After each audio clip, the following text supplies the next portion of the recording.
Hi everyone, this is Kat from the KatsWalk.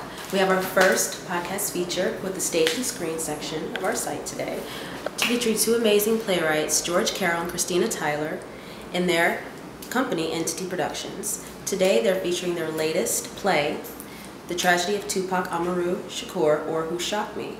And today we're going to have an amazing interview so you guys can get info on this play. Stay tuned. Right. Hey there, I'm Kat with the KatsWalk, Stage and Screen Edition, and I have two amazing and talented playwrights with me here, Christina Tyler and George Carroll. How are you guys doing tonight? Doing well. Good. Well, this is the KatsWalk's first on-video interview here, and I'm really excited today. I have a good treat for you guys because they are having a new production, and it's called The Tragedy of Tupac Shakur, or Who Shot Me. It's an independent production, and it's also from their company called the Entity Productions. Yes. So if you all can tell me about the Entity Productions and kind of give us a feel for your production company as a whole, what that entails. Christina?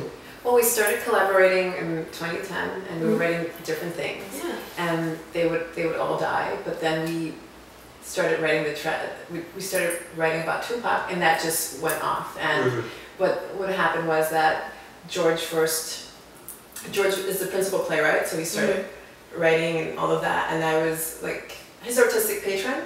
And then we started talking more about Tupac, and then I helped shape key scenes and help end certain scenes, and my fingerprint is all over the script, and I'm also the executive producer of it. So I deal with the legal issues and everything behind the scenes to make everything possible. So it's been very collaborative. That's why she answered that question. No, that's great. That's great. I mean, it sounds like an amazing idea. You know, everyone loves Tupac.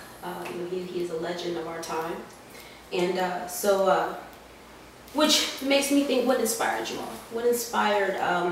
What brought on the main inspiration for this play?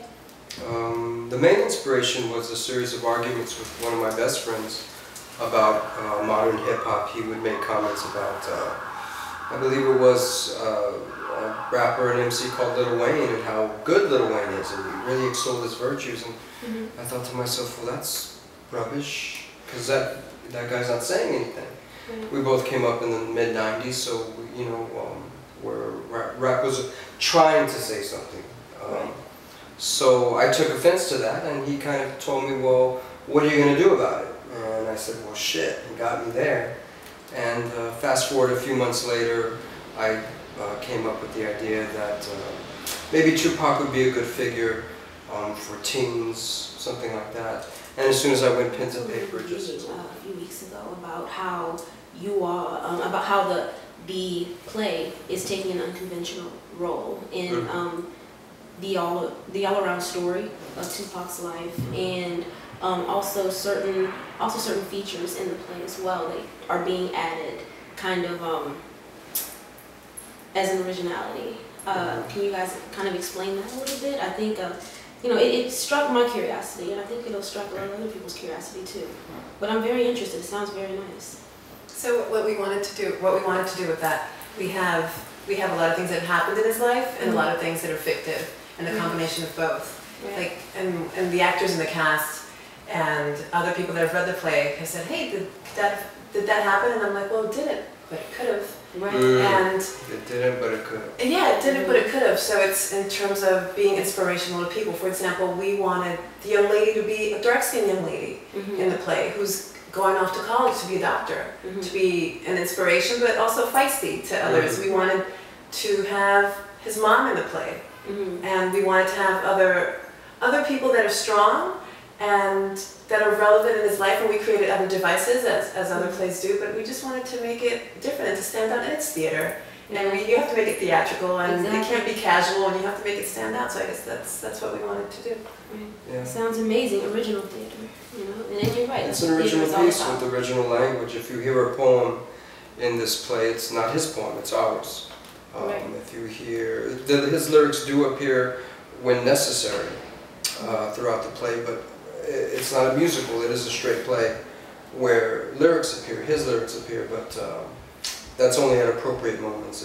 We did very little research for this play simply because we lived it through the lens that used to be MTV, music television. They actually had used to actually have news on the hour, and during that mid-90s period, early to mid-90s, there was never a day, especially in 93, 94, where Tupac Shakur wasn't somewhere talking some sort of shit about something, or getting into trouble, or being an advocate for a cause. I think the misconception that we're trying to settle is this whole thug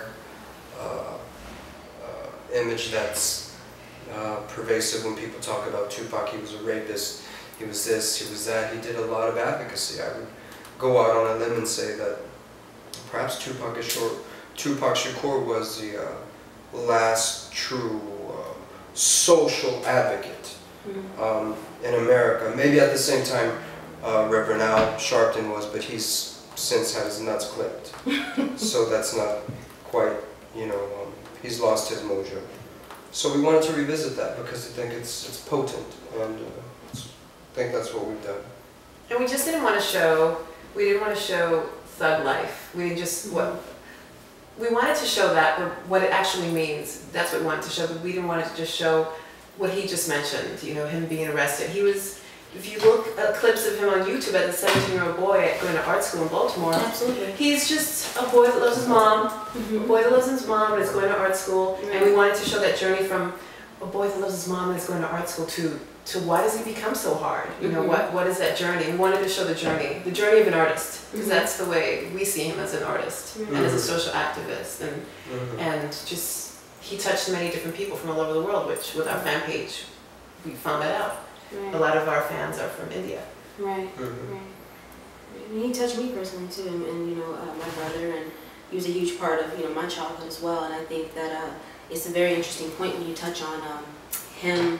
A lot of people, that positive side of him wasn't shown enough. It was there, but it wasn't shown enough. So I think this is a good thing to kind of, you know, rearrange it into more of a street poetry still, but then, you know, from a positive point of view. I think it's great.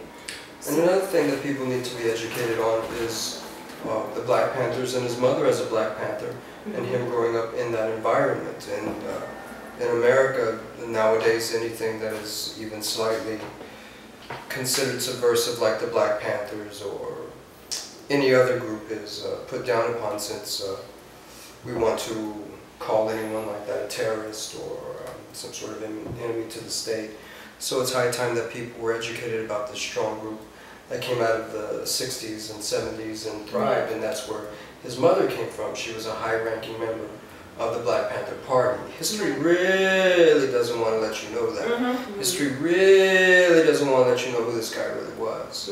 So they replace Tupac Shakur with a Lil Wayne or a Jay-Z or a Kanye West, and they say absolutely nothing. That to me is,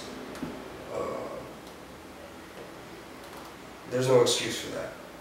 This was a music for people right here in this neighborhood. We're in Harlem right now. This was a music to inspire people. This was a music that was meant to be a platform for social change, and it's just been turned into an absolute fucking toilet bowl. And everyone bumps their head to it. That's a sign of the times, that's fine. But this is, at least for me, this is my my little piece of advocacy, and me saying, no, I'm not going to just bump my head to your beats and buy your album and say, well, it's okay, it's all good, this and that. I support everything no. We need to find that rebellious spirit that we as Americans have the choice to have. We are not exercising our choice to think and to really discern what's going on. We're just falling for whatever the fuck the man tells us. And the man's still here. And if you don't think the man's here, then you're a fool. And this plays not just, you know, like about current MCs, like I told Christina, they're not creating music for us. They're not creating music for me at 36 years old. They're creating music for my little niece. They're spreading that stuff for a younger generation. It's not for me.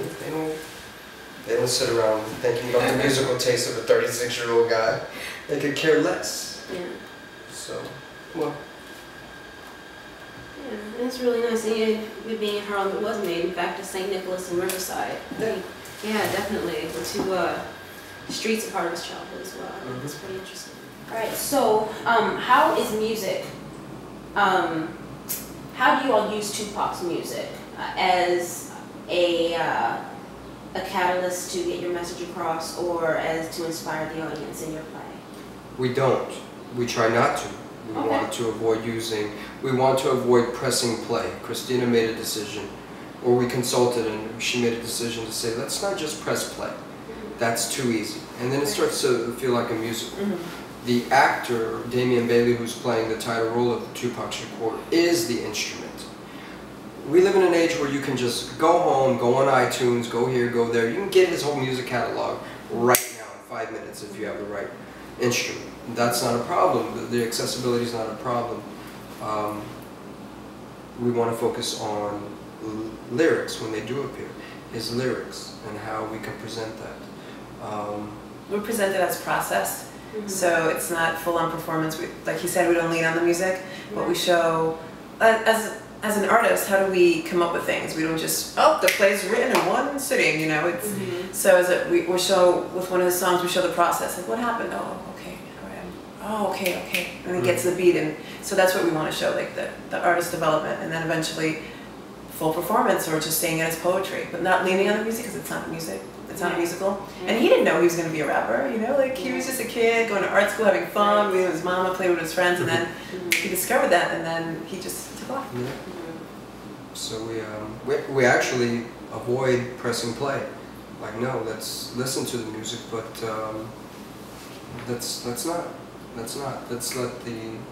give the actor the opportunity to become the instrument. Because when you record music, when you record anything, you know, you go into the booth if you're an MC, and you lay down your thing, and you get the fuck out. And this beat guy over here lays down the beat and puts a beat to it. Okay, you go, you leave, lay down your beat, lay down your rap, and get out of the booth. Produce another one, lay that one down. Produce another one, lay that one down. And keep going and keep going. And this was his process. So as opposed to, he didn't just go in the booth and this fully realized song occurred. No, contrary, it's someone created that beat, either he did or a producer. So that's how we deal with music. Okay, wonderful.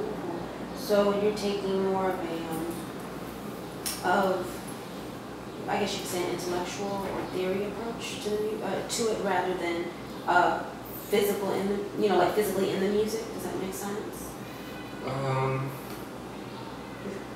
We're doing process. We're showing process.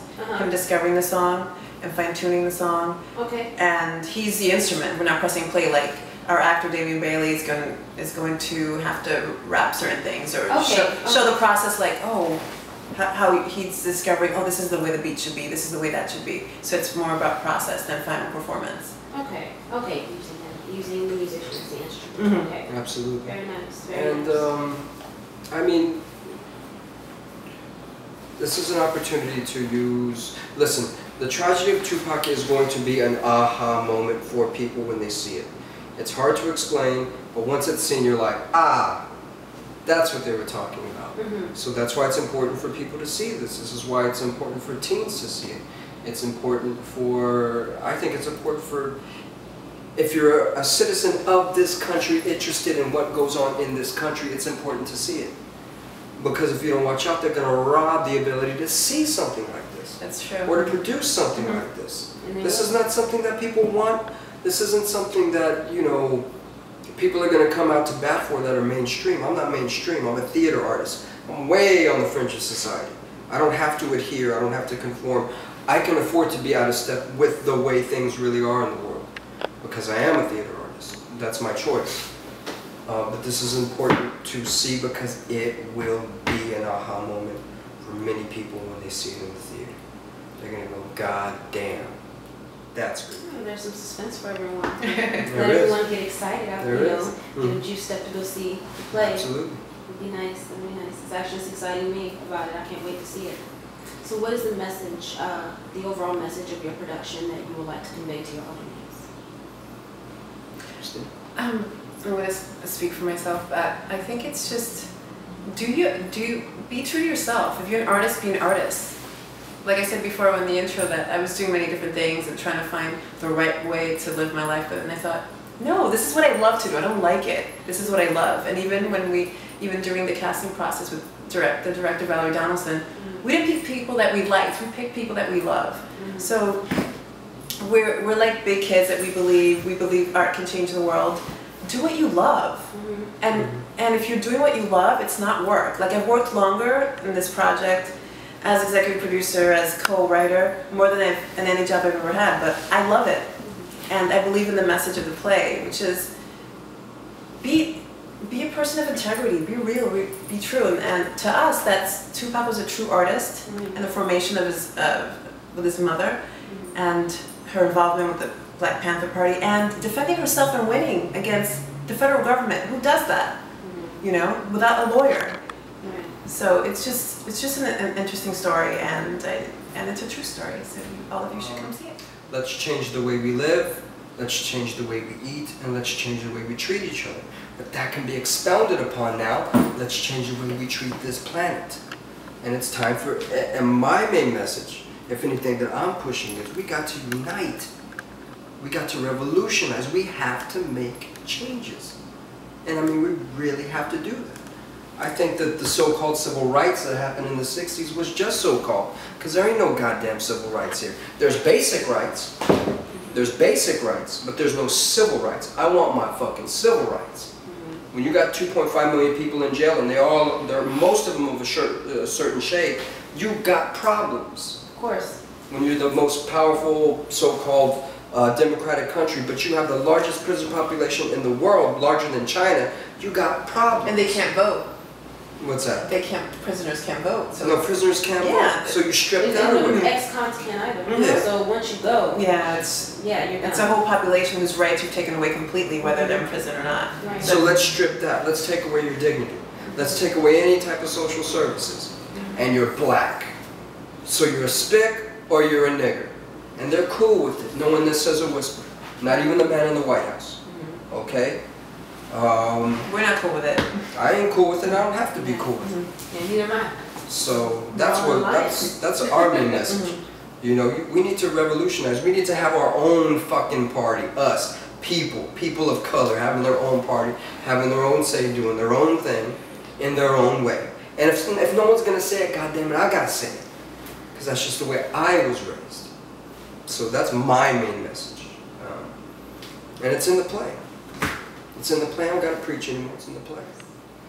So tell me a little bit about, on a side note, you know, you all, I'm curious to know where, you know, all this creative talent comes from, I guess on an outside influence. So what are some of y'all's favorite playwrights and or plays? Okay. Our favorite playwrights are ourselves. I'm joking, but no, I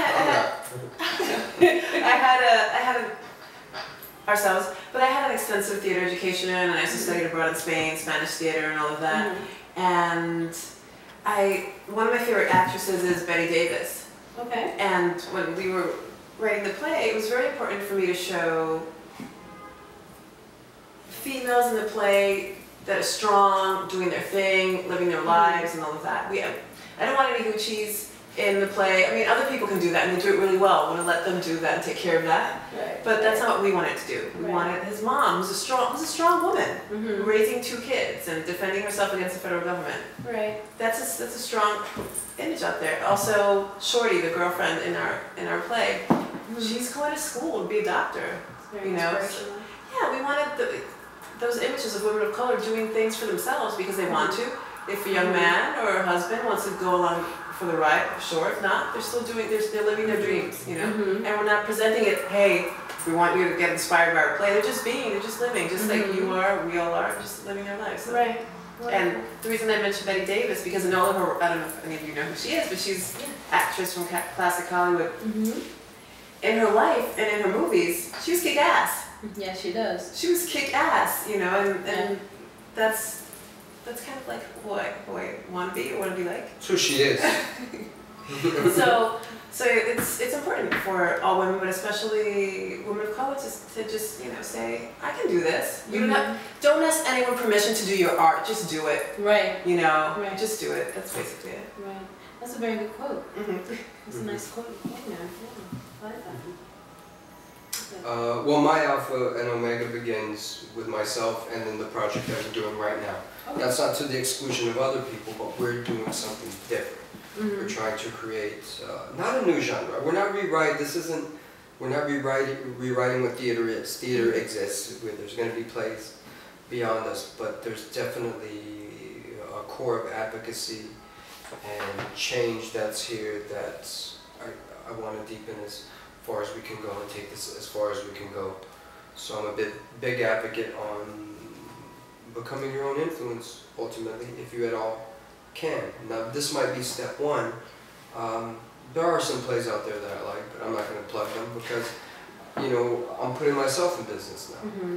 And they can do that. They have their own. Well, they can do that. They've done that. Yeah. Now it's our time. And when I say our time, I don't mean just myself and Christina. I mean you. I mean this young man, Josh Bennett. I mean Sinead. I mean the entire cast, the director. Right. Okay, the teens that are hungry for this goddamn thing. The public at large that's hungry for this play. That's what I mean. We need to get down to business. We're just a couple theater artists. That's all we are. We're just two theater artists who want to make a difference. So whatever my influences may or may not be, theatrically, is a moot point right now because we have a tiger by the tail, and I think that we can facilitate more change than all them sons of bitches combined, is what I mean. That's what I think we have the capacity to do, if we do the right things. So, that's my answer to that question. Okay.